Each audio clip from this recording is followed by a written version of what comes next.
निर्भय महाराष्ट्र, सर्वसामान्यांचं हक्काचं व्यासपीठ। देशातील आणखीन काही भागांमध्ये प्रगती केली आहे, त्यामध्ये संपूर्ण गुजरात, छत्तीसगड, मध्य प्रदेशचा भाग व्यापलाय। तसेच राजस्थान, उत्तर प्रदेश, बिहारचा काही भाग व्यापलाय।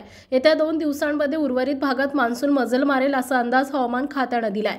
दरम्यान पुढील 4 दिवस राज्याच्या विविध भागांमध्ये हलक्या ते मध्यम सरी कोसळतील असा अंदाजही दिलाय।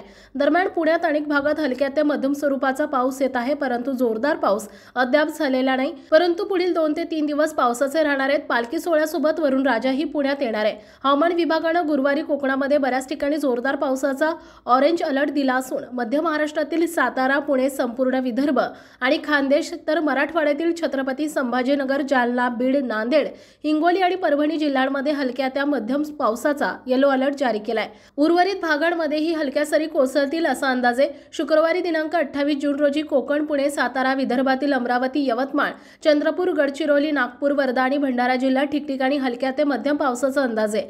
तसेच राज्यातील इतर जिल्ह्यांमध्ये हलक्या त्या मध्यम पावसाच्या सरी कोसळतील। पुढील 3 दिवस पावसाचा जोर कोकण आणि विदर्भामध्ये वाढणार आहे। दरम्यान मान्सूनने देशाच्या बहुतांश भागात मजल मारली आहे। मान्सून गुरुवारी संपूर्ण गुजरात आणि अरबी समुद्रात पोहोचलाय। तसेच मध्य प्रदेश, उत्तराखंड, हिमाचल प्रदेश, जम्मू काश्मीर, लडाख, बाल्टिस्तान, मुझफ्फराबादचा बहुतेक भाग व्यापला आहे। मान्सूनच्या प्रवासासाठी पोषक हवामान तयार झालं असून पुढील 2 ते 3 दिवसांमध्ये राजस्थान, हरियाणा, पंजाबच्या आणखीन काही भागात मान्सून दाखल होण्याची शक्यता आहे।